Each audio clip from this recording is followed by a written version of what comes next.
घराना साला है कयामती में अजमत का फरिश्ते फूल लाला करे चढ़ा जाते हैं रोजे पर।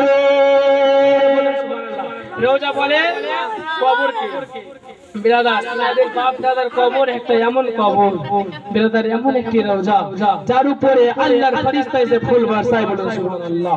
ফেরেশতে ফুল লালা করে চরা जाते